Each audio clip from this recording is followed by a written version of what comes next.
Hello, it is Direct Mail Monday, June 13th, 2022. Steve Sipress here. I believe we're live. I'm just going to go with it. And welcome to Direct Mail Monday, where I'm going to dip into my personal mailbox and share a piece of mail and some lessons from that. Three ways, three actions you need to take to ensure that your direct mail campaign goes off properly and has a chance to succeed. But before that, quick story. I wore this T-shirt on a call earlier today with a couple of my business partners, and we can't see where is it. Here it is.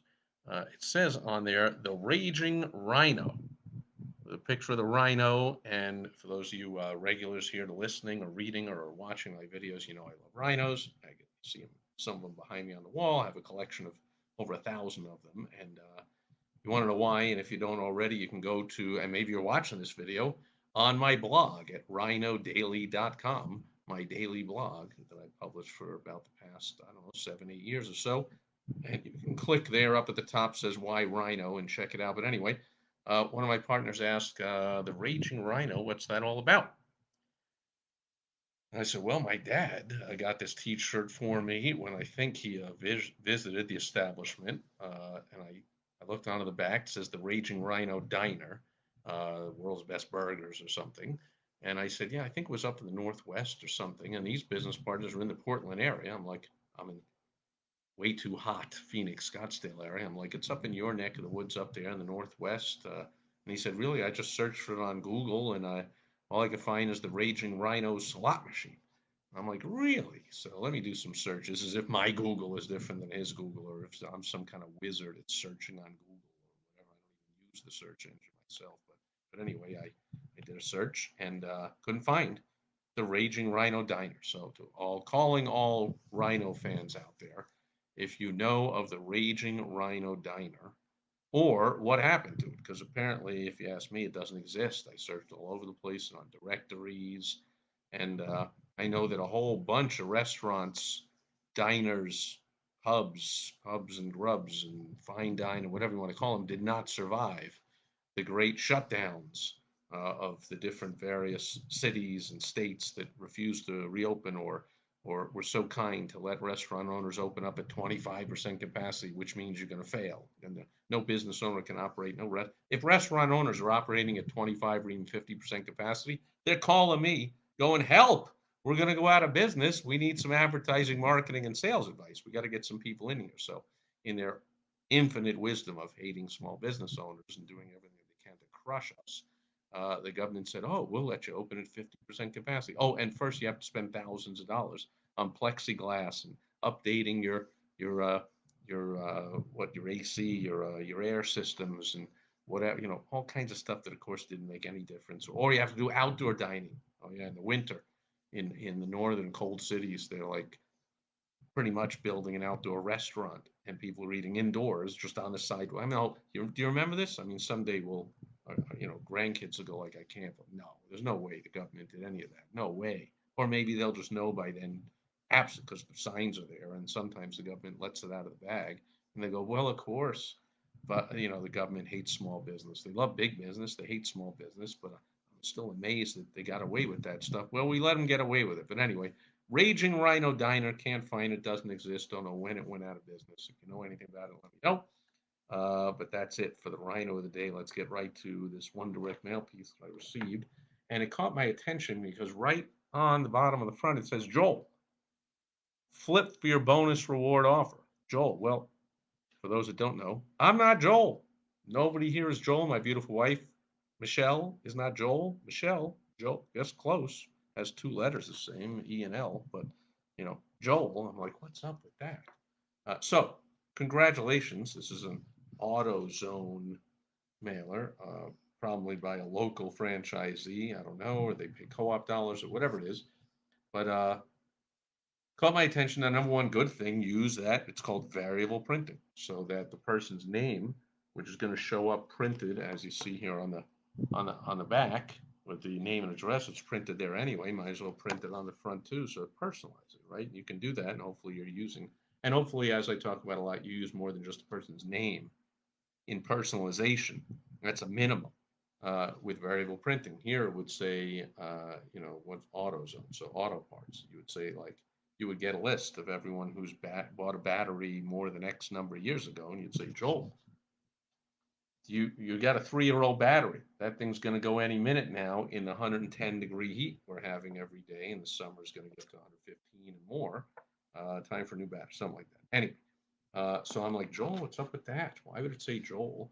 And I flip it over, and sure enough, as I just showed, it's addressed to Joel. Now, and I share once in a while here, as I share on Direct Mail Mondays, mail that comes here to a bunch of different names of people that used to live here before.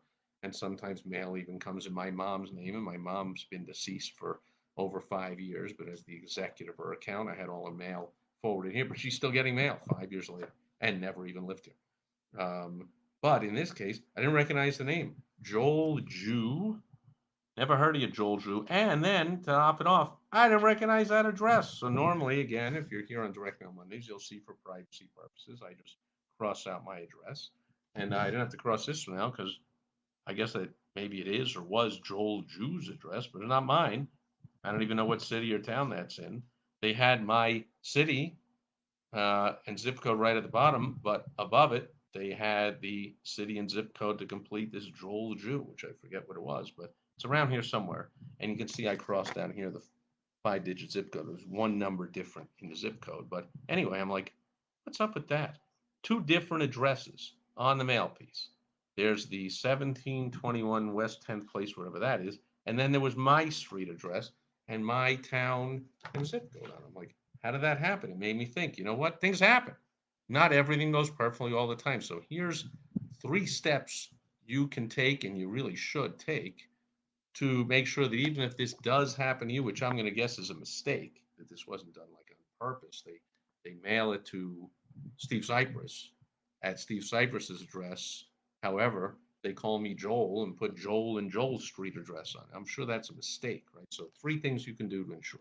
Number 1, you yourself can double check whoever's sending out your direct mail, whatever fulfillment house or whoever is doing it. You can say, send me a list before you mail it out, and have your secretary or assistant or somebody else, check over the list just to say, hey, this happened to me once because this, I'm not.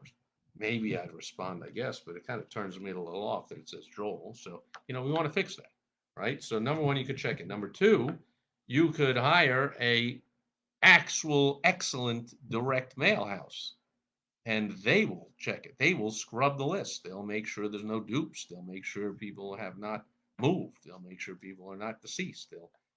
They'll be really good about checking these things. So you do it yourself or you hire someone who's excellent, not whoever did this piece, not excellent, unless they, whatever definition you have that they're excellent, but they made a mistake. Well, I call that not excellent.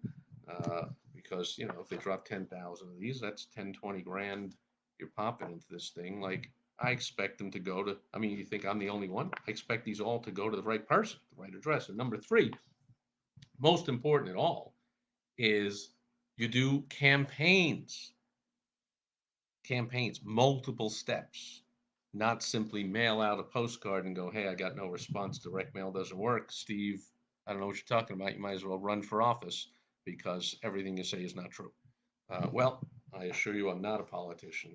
And so, therefore, not everything I say is untrue because it's pretty much a definition of a politician. But what I'm telling you is the truth. When you send a postcard and a letter and a voice message and an email and a text message and multiple steps in the campaign, multimedia, multiple step approach. Even if you just mailed out 3 postcards, like it's not likely to make the mistake on the next 2. So one of the 3 is going to hit me. Instead, I probably won't see another one of these from whoever sent this one. And if this happened to the whole thing, they're going to say, "Well, I'm not doing that again." Now, I did see, by the way, it's mailed from where is that? Memphis, Tennessee. So again, that's what makes me think this is co-op dollars. This is a national thing that they say, "Hey, franchisees not having enough business coming in your door, want some more people, use our direct mail, pay X amount, we'll send it out, or our fulfillment house will send it out, or whatever." Like, I wouldn't use this one. whoever this is, I wouldn't use them. If they're not AutoZone itself, if that's a house and you can see that address and that's a direct mail house, this is just one strike and they're out for me. I don't know about you if you want to give it a shot, knowing that they did this. But anyway, that's my suggestion. Nothing really about the piece itself, other than way to go using variable printing. But you want to check, double check, triple check, check it yourself. Get an excellent mail house that'll check it over. Best thing of all, even if everything went right with the piece, is to mail out multiple pieces or at least multiple steps. There'll be one postcard, one letter, one phone call, one text message, one Facebook message, one live phone call, one voice broadcast, whatever it is, multiple steps, multiple media is your best way to ensure that your marketing works. Because isn't that the point of marketing? Dollars go out, dollars come back in. Anything else, I don't want to hear about it. I don't care whose fault it is. I don't care who apologized. I don't care. Look, I want dollars out, dollars in. That's it. That's business. Dollars out, dollars in. That's why you're here. That's why you'll keep coming back, hopefully, even tomorrow on Topical Tuesday, where I talk about something topical, something that's in the news or pertains to a topic that is on people's minds, and I will share a business lesson from that tomorrow. Hope to see you there. Over and out for today. Got to click this twice. Bye bye. Thanks for being here today.